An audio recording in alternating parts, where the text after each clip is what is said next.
Good morning, good afternoon, good evening all of my students. Previous video में हम लोगों ने एमएससी 4 सेमेस्टर का ऑलमोस्ट कॉन्टैक्ट मैनिफोल्ड के डिफिनीशंस और एग्जाम्पल्स देखे थे। इस वीडियो के अंदर हम लोग कुछ कॉन्टैक्ट मैनिफोल्ड्स की कुछ प्रॉपर्टीज़ के बारे में बात करेंगे, जिनको थ्योरम के फॉर्म में हम साबित करेंगे। ठीक है, कॉन्टैक्ट मैनिफोल्ड की कुछ फंडामेंटल प्रॉपर्टीज़ होती हैं जो वो फॉलो करती हैं। ठीक है, इसमें बहुत सारी ऐसी प्रॉपर्टीज़ आएंगी जो कॉन्टैक्ट मैनिफोल्ड के अंदर फिर आगे जितने भी स्ट्रक्चर्स हैं उनके लिए वो लागू होती है। ठीक है, तो अगर हम बोर्ड पे देखें तो एक थ्योरम लिखा हुआ है, let V N be an almost contact manifold with structure F comma U comma small U, where F is the tensor field of type 1,1, u is the particular vector field and small u is the one form. Then show that ux bar is equal to 0. Is very popular result on the research level. ठीक है, और uof is equal to 0. u composition f is equal to 0.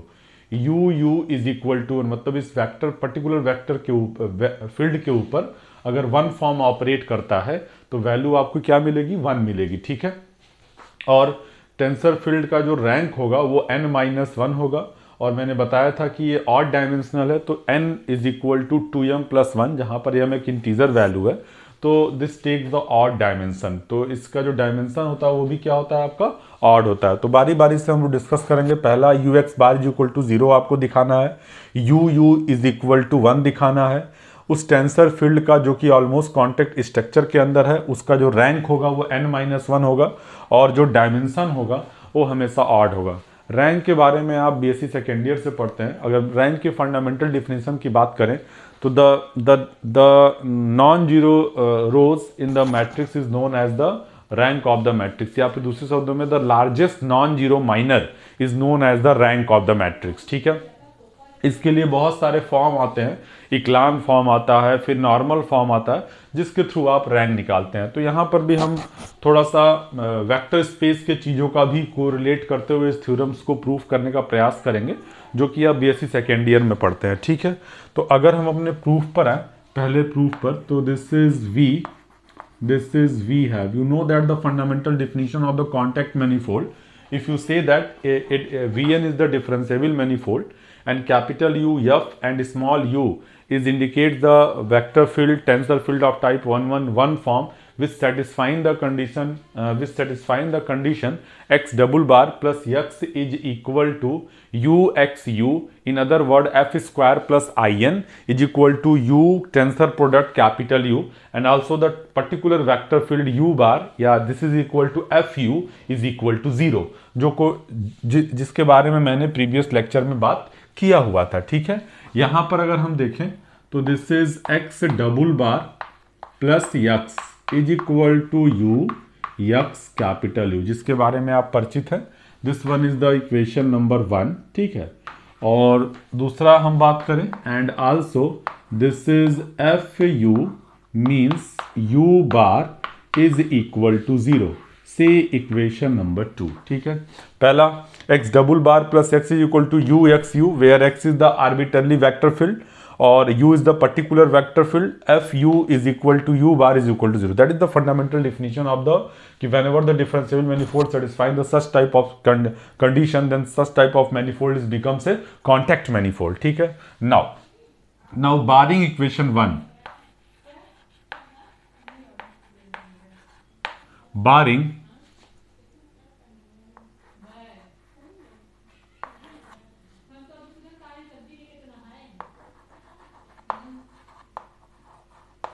We get, अब equation 1 पे barring करिए। Barring करने का मतलब you operate the f, here u x is the scalar quantity, तो इस स्केलर से एफ इस स्केलर के ऊपर ना ऑपरेट करके किस पे ऑपरेट करेगा? वेक्टर फील्ड पे ऑपरेट करेगा, जिसको मैंने थर्ड सेमेस्टर में भी फ्रीक्वेंटली इस्तेमाल किया हुआ था।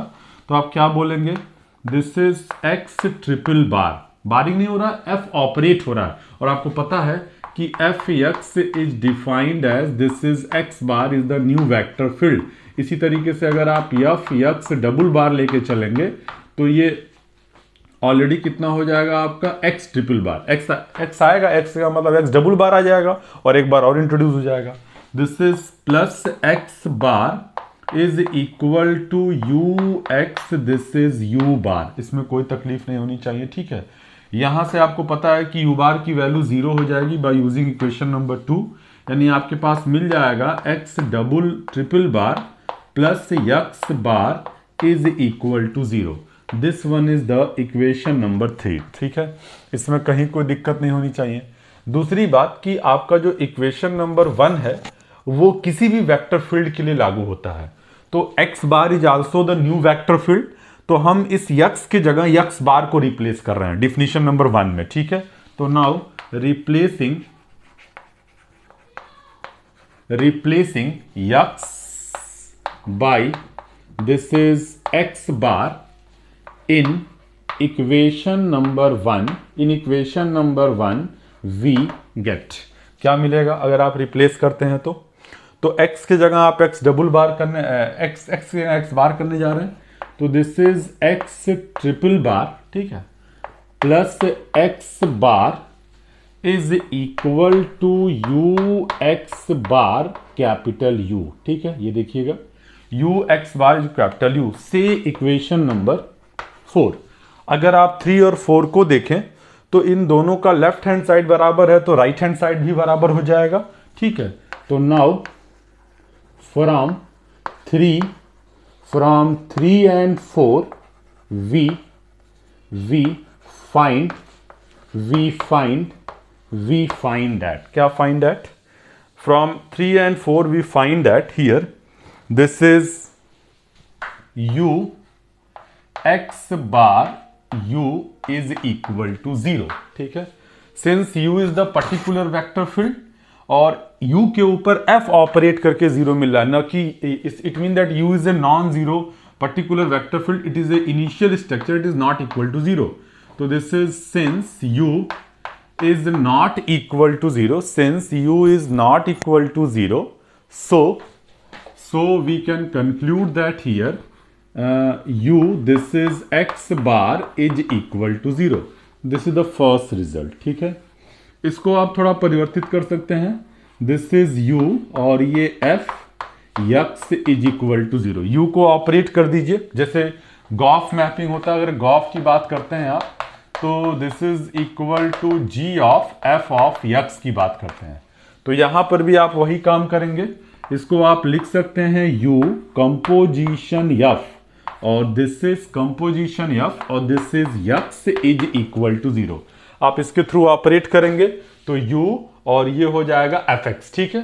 अब यहां से x भी चूंकि आर्बिट्ररी वेक्टर फील्ड है which is not equal to 0, ठीक है। तो now since x is not equal to 0, so u composition f is equal to 0। तो आप इस फॉर्म में बोल सकते हैं कि वन फॉर्म के ऊपर जो कॉन्टैक्ट मैनिफोल्ड के अंदर होता है उसके कंपोजिशन अगर टेंसर फील्ड से आप करा रहे हैं तो उसकी वैल्यू क्या मिलेगी? 0। फिर से इस थ्योरम को समझिए। पहला आपको साबित करना था u x bar is equal to 0, या दूसरे शब्दों में u composition f is equal to 0। आपने सिंपली कॉन्टैक्ट मैनिफोल्ड की डिफिनीशन लिखी, x double bar plus x is equal to u x u say equation number 1, and also f u is equal to u bar. You know that u is the particular vector field is equal to 0 and here x is the arbitrary vector field which are hold for any arbitrary vector field, ठीक है। now equation 1 पे barring करिए, आपको पता है कि u1 form है x vector field, तो ux एक स्केलर क्वांटिटी होगी, तो ux is the scalar quantity. Now we operate the f, barring का मतलब आप इक्वेशन 1 के ऊपर f को ऑपरेट कर रहे हैं, तो f यहां पर आएगा, यहां पर भी f आएगा और ये f ये स्केलर बाहर हो जाएगा, fu हो जाएगा। तो यहाँ f x is equal to defined होता है एक्स बार, आपको पता है, तो यहाँ से आपका f x double bar is equal to x triple bar हो जाएगा, तो ये हो जाएगा एक्स ट्रिपल बार, ये एक्स बार यू एक्स बाहर यू बार इज इक्वल, और चूंकि आपको पता है कि इक्वेशन 2 कहता है by using equation number 2 u bar is equal to 0, तो ये पूरा आपका राइट हैंड साइड 0 हो जाएगा।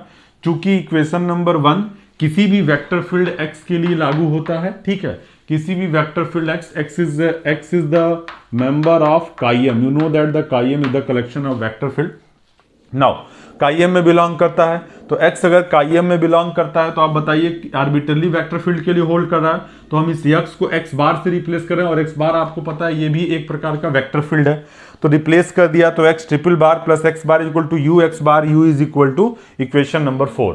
अगर आप देखें तो इसकी वैल्यू 0 है और इसकी वैल्यू ये है, तो यानी दोनों का राइट हैंड साइड आपस में बराबर होना चाहिए। तो from equation 3 and 4 we easily observe that u x bar u is equal to 0, since u is the particular vector field which is not equal to 0, that's why u is not equal to 0, so u x bar is equal to 0।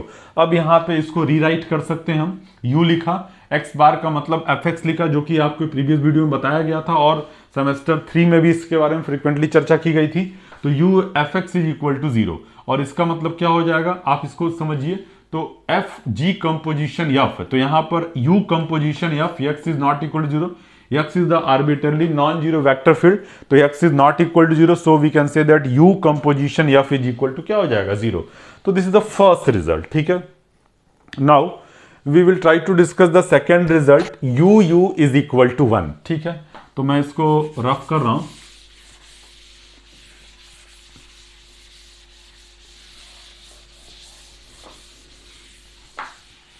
Now we go to the second result, ठीक है। Second result साबित करना है कि अगर उस particular vector field के ऊपर वन फॉर्म u ऑपरेट होता है तो उसका रिजल्टेंट 1 होता है, और ये कॉन्टेक्ट ज्योमेट्री के अंदर आगे रिसर्च लेवल पर एक पॉपुलर रिजल्ट है जिसका फ्रीक्वेंटली इस्तेमाल किया जाता है अगर आप आगे रिसर्च लेवल पे इस फील्ड में काम करते हैं तो, ठीक है। नाउ अगर हम यहाँ पे देखें तो we have this is x double bar plus x is equal to u x u, you know that's the equation number 1, ठीक है। and also you know that for the contact almost contact manifold fu is equal to u bar is equal to 0, say equation number 2। आप करिए क्या कि equation number 1 में, चूंकि equation 1 किसी भी वेक्टर फील्ड x के लिए होल्ड करता है, तो इस x के जगह हम u को भी रिप्लेस कर सकते हैं, ठीक है। तो नाउ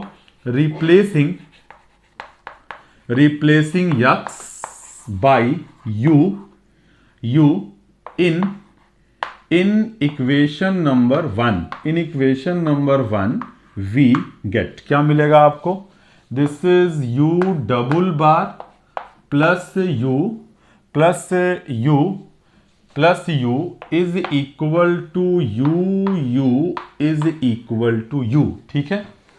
इसको आप क्या लिख सकते थे, इसको आप लिख सकते थे, और आपको पता है कि u बार अगर 0 है, यहाँ पर u बार की वैल्यू 0 है, तो दोबारा बारिंग करने पर u डबल बार की वैल्यू भी आपकी 0 हो जाएगी, तो ये तो वैनिश कर जाएगा। तो ये हो जाएगा आपका particular vector field capital U is equal to u is equal to u, ठीक है। चूंकि यहां से आप u को एलिमिनेट कर सकते हैं, तो यहां से आप क्या बोल सकते हैं, और this is you know that u is not equal to 0, आप इसको लिख सकते हैं दिस इज u माइनस 1, और बाहर हो जाएगा u is equal to 0, since u is not equal to 0, so we can say that u is equal to 1, ठीक है। This is the second result, ठीक है। फिर से समझिए, यहां पर आपने क्या लिखा, कॉन्टेक्ट ऑलमोस्ट कॉन्टेक्ट मैनिफोल्ड की definition x double bar plus x is equal to u x u हो जाएगा, इसको इक्वेशन नंबर 1 बोल रहे हैं, जो कि किसी भी वेक्टर फील्ड x के लिए लागू होता है, और u एक पर्टिकुलर वेक्टर फील्ड है, तो f u is equal to u bar is equal to 0, say equation number 2, that is the fundamental concept of the almost contact manifold. Now the equation 1 is hold for any arbitrarily vector field, that's why we can replace x by u, ठीक है। तो आपने इस equation 1 में x को u से replace कर दिया, उसके बाद पाया क्या, u double bar plus u is equal to u is equal to u। आपको पता है कि u bar is equal to 0 है, u डबल बार की वैल्यू भी 0 हो जाएगी, तो ये वाला टर्म लेफ्ट हैंड साइड में एलिमिनेट हो जाएगा, u is equal to u हो जाएगा, ट्रांसफर कर लिया, u कॉमन ले लिया, चूंकि u पर्टिकुलर वेक्टर फील्ड है जो कि नॉट इक्वल टू 0 होगा, तो ये अगर नॉट इक्वल टू 0 है तो ये आपका 0 के बराबर होना चाहिए, यानी u की वैल्यू किसके बराबर हो जाएगी आपकी 1 के बराबर। ये आपका सेकेंड रिजल्ट है, ठीक है।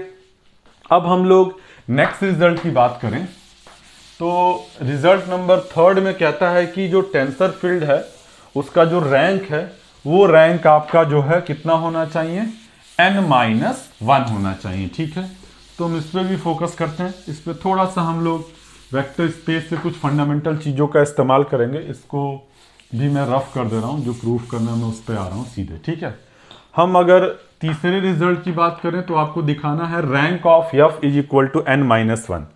इसके लिए हम करने क्या जा रहे हैं, जरा ध्यान से ऑब्जर्व करिएगा। This is we have x double bar plus x is equal to u। ठीक है, this one is the equation number 1। ठीक है, आप इससे परिचित हैं। ठीक है, दूसरा इक्वेशन हो जाएगा and also this is f u means u bar is equal to 0 say equation number 2।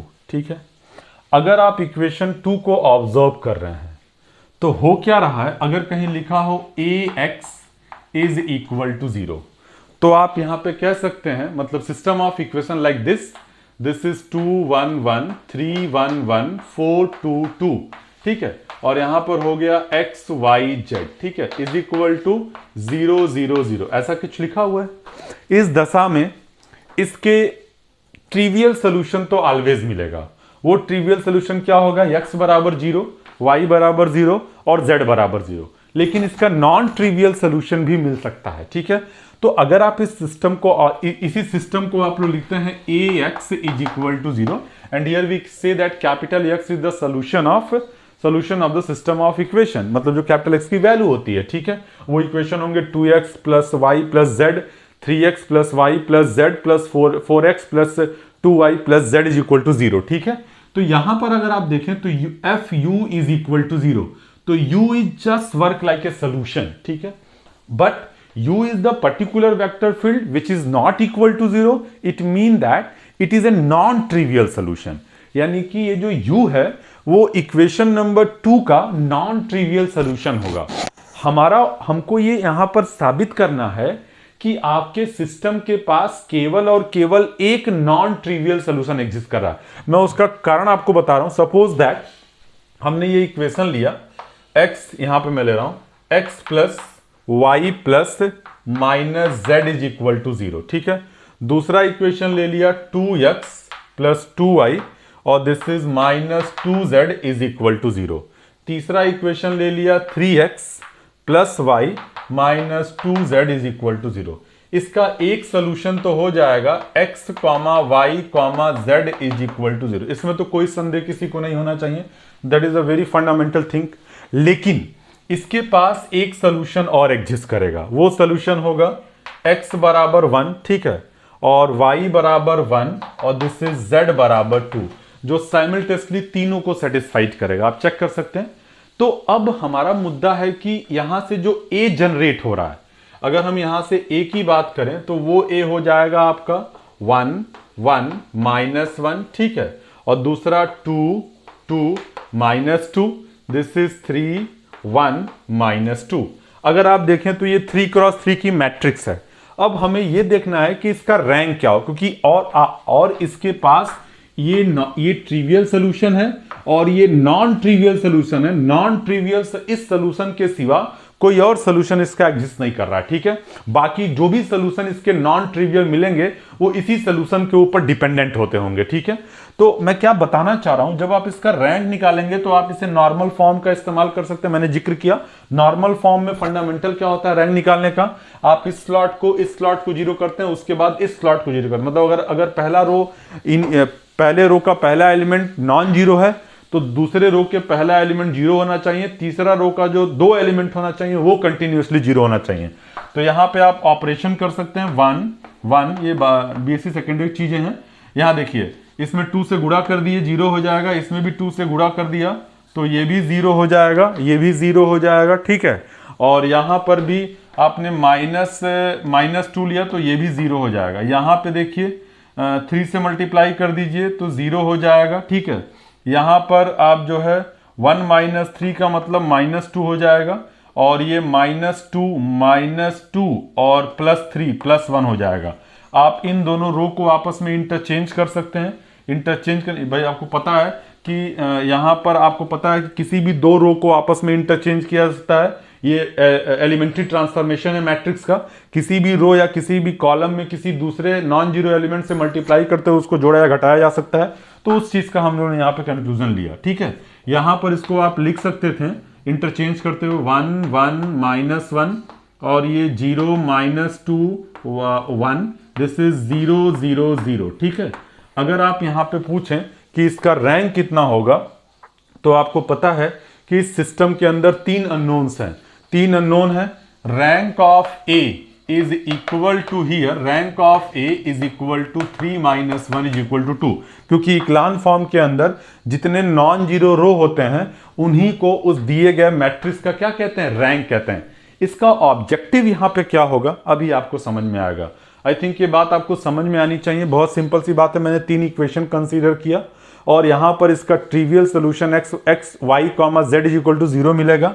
Non trivial solution ये होगा। मैं ये बताना चाह रहा हूं कि इसके बाद इसके पास जो भी नॉन ट्रिवियल सोल्यूशन मिलेंगे वो नॉन ट्रिवियल सोल्यूशन, एक तो नॉन ट्रिवियल सोल्यूशन यूनिक होता है और एक इनफाइनाइट सोल्यूशन होता है। इनफाइनाइट मतलब तो ये जो भी अदर नॉन ट्रिवियल सोल्यूशन मिलेंगे वो इसी के ऊपर डिपेंडेंट होंगे, यानी इसके पास यूनिक नॉन ट्रिवियल सोल्यूशन मिल रहा है। ठीक है, इसके कोफिशिएंट मैट्रिक्स का मैं रैंक निकालना चाह रहा हूं। कोफिशिएंट लिख लिया 1 - 1 1 -1 2 2 -2 3 1 -2। यहां पर हम एलिमेंट्री ट्रांसफॉर्मेशन का यूज कर रहे हैं, मीन्स R2 में यहां पर R2 - 2R1 कर दिया। ठीक है, और R3 में दिस इज R3 - 3R1 कर लिया। तो ये प्राप्त होगा। किसी भी दो रो को आपस में इंटरचेंज कर, और ये इक्लान फॉर्म है क्योंकि इस रो में नॉन जीरो एलिमेंट है ही नहीं, इसमें जीरो एलिमेंट है नहीं, तो इसके नीचे एक जीरो होना चाहिए। यहाँ पे एक जीरो है तो नीचे वाले में एटलीस्ट 2 होना चाहिए, लेकिन मैक्सिमम तीनों जीरो है। तो this is the suitable form of the normal form, sorry echelon form. और इस इक्लान फॉर्म के अंदर अगर आप इसका रैंक देखें तो इसमें नंबर ऑफ नॉन जीरो रो जो है 2 है। तो जितना नॉन जीरो रो होता है वही दिए गए मैट्रिक्स का रैंक होता है। और दूसरे शब्दों में 3 अननोन है, 3 में से 1 निकाल दिया तो कितना रैंक मिल रहा है, 2। यानी मैं बताना ये चाह रहा हूं कि अगर आपके पास कोई सिस्टम ऑफ इक्वेशन दिया हुआ है और उसके पास केवल एक ही नॉन ट्रिवियल सोल्यूशन मिल रहा है तो जितने अननोन्स होते हैं उसमें से अगर आप एक निकाल दीजिए तो वही दिए गए मैट्रिक्स का क्या कहलाता है, रैंक कहलाता है। ठीक है, इसका ऑब्जेक्टिव मैं यहां यूज करना चाहता हूं। ठीक है, तो आई थिंक आप मेरे बातों को समझ पा रहे होंगे। तो यहां पे मैं इसकी बात कर रहा हूं। तो यहां पे हमने ये लिखा। ठीक है, अब यहां पर इसके अगर हम रैंक को निकालने की बात करें तो हम कैसे इसको ट्रैकल करेंगे ये देखने वाली बात है। यहां देखिए, from equation 2 u is not equal to 0 is a solution of f। ठीक है, is a solution of f हो जाएगा जैसा कि मैंने बताया। ठीक है, that is u is a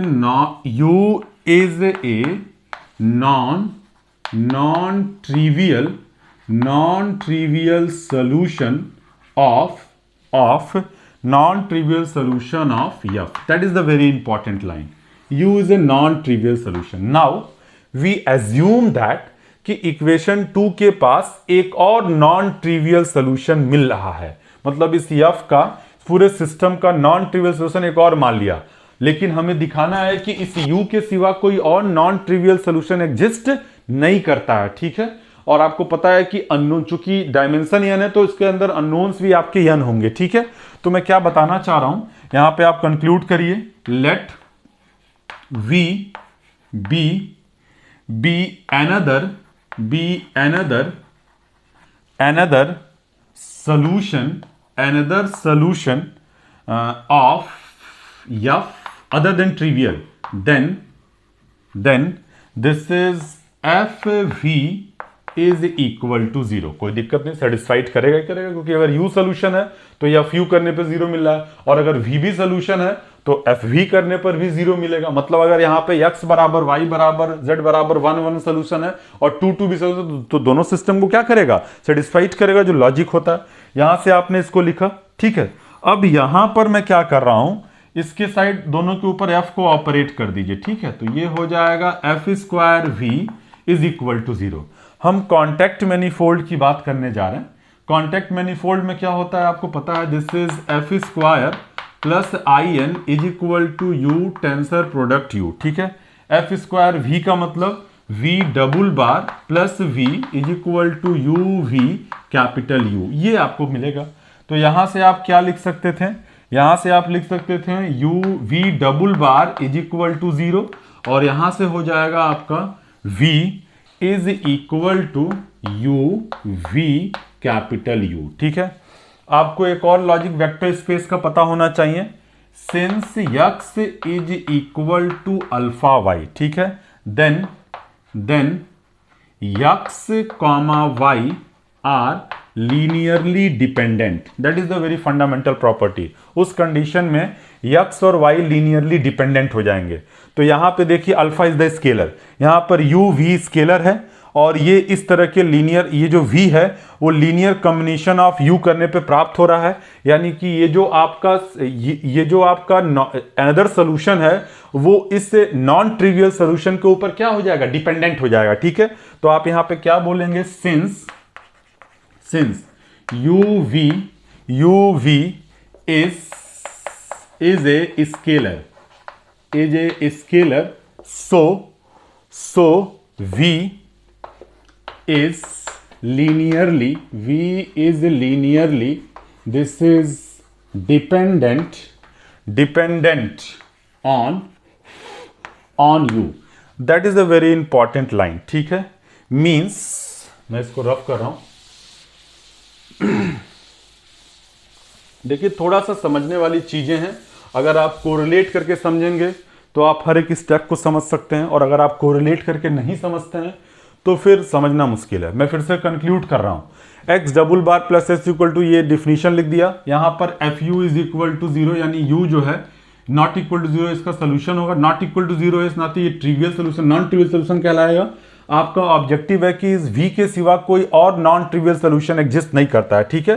तो यहां पर आपने u किया अलॉन्ग, तो v आपने एक दूसरा सोल्यूशन f का माना, अगर सोल्यूशन माना है f का तो यह उस इक्वेशन को सेटिस्फाइड करेगा, तो यह v इज इक्वल टू 0 हो जाएगा, ठीक है। यहां से देखिए f को ऑपरेट कर दिया तो f स्क्वायर v की वैल्यू भी 0 हो जाएगी, v डबल बार की वैल्यू 0 हो जाएगी, तो v यहाँ पे कॉन्टैक्ट मैनिफोल्ड से v वेक्टर फील्ड है, तो v double bar plus v is equal to u v is equal to 0, तो यहाँ से v डबल बार की वैल्यू हो जाएगी बराबर 0 रखा हुआ है ना, तो ये बराबर 0 का मतलब कि ये तो वैनिश कर गया, तो u v is equal to this. तो यहाँ पे जो अगर x जो है लीनियर कॉम्बिनेशन ऑफ y लिखा रहता है, जहाँ पे अल्फा स्केलर है, तो x जो है यह सोल्यूशन जो है y के ऊपर क्या करता है, डिपेंडेंट हो जाता है, ठीक है। तो यहाँ पे v जो है u के ऊपर डिपेंडेंट है, because u v is a scalar quantity, so u is A linearly dependent on v। It mean that आप यहां से क्या बोलेंगे, therefore u is the only non-trivial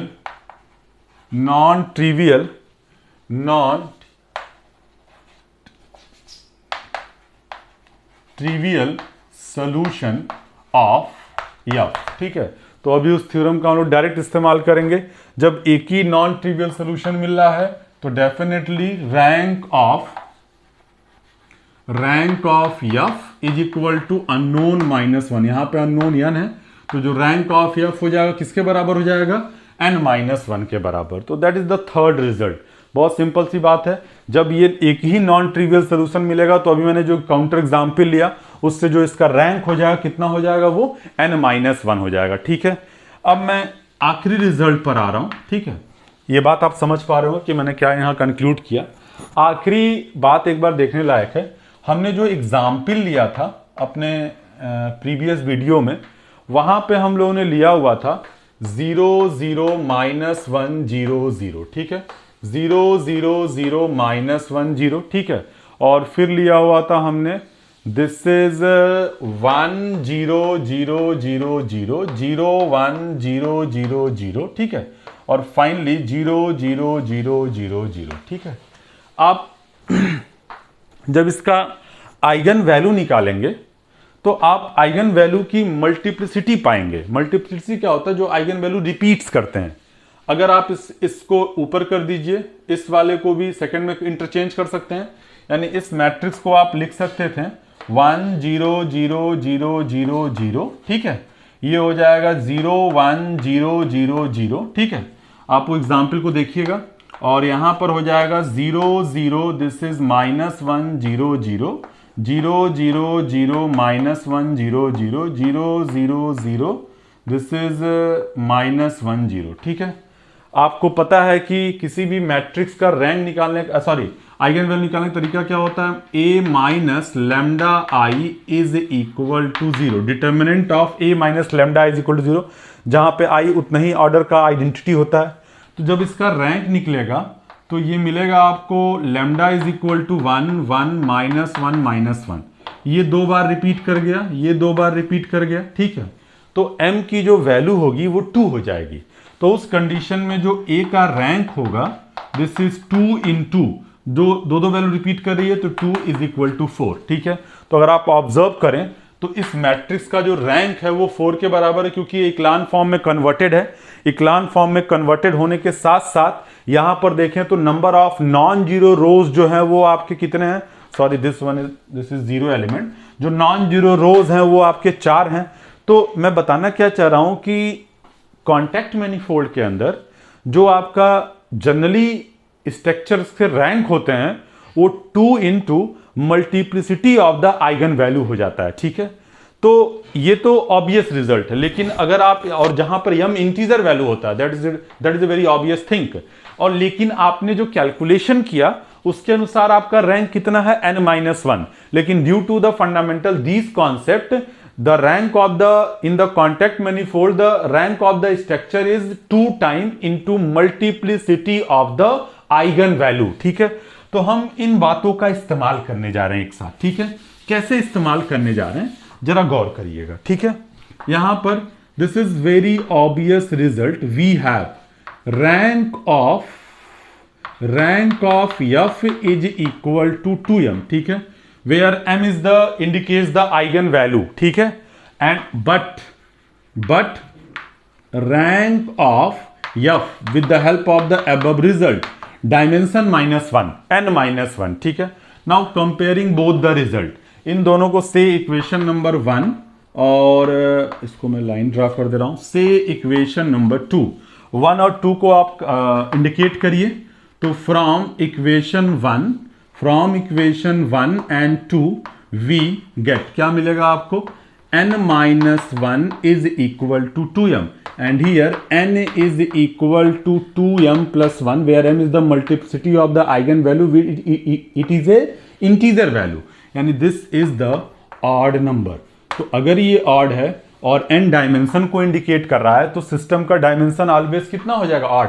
इसी नाते कॉन्टैक्ट मैनिफोल्ड का जो डायमेंशन होता है वो हमेशा ऑड होता है। लेकिन जब आप यही चीज MSc थर्ड सेमेस्टर में देखे होंगे तो वहां पर यह साबित किया गया था कि इस n की वैल्यू 2m आती है और m हमेशा इंटीजर होता है, तो वो हमेशा इवन वैल्यू देता है, ठीक है। तो अब कोई पूछे कि क्यों ये ऑड और क्यों ये इवन होता है, तो इसके रिगार्डिंग आपके पास लॉजिक है। तो आप इन थ्योरम्स को ध्यान में, is a very basic fundamental property regarding to the almost contact manifold, ठीक है। नेक्स्ट वीडियो में हम लोग नेक्स्ट थ्योरम के साथ आएंगे कि जो ऑलमोस्ट कॉन्टैक्ट स्ट्रक्चर्स होते हैं वो आपके यूनिक नहीं होते हैं, ठीक है। टोटल आपके सिलेबस में 4 यूनिट हैं, हम लोग धीरे धीरे कंप्लीट करने का भी प्रयास करेंगे कि मैक्सिमम से चीजें हम लोग डिस्कस कर पाए, ठीक है। Thank you so much.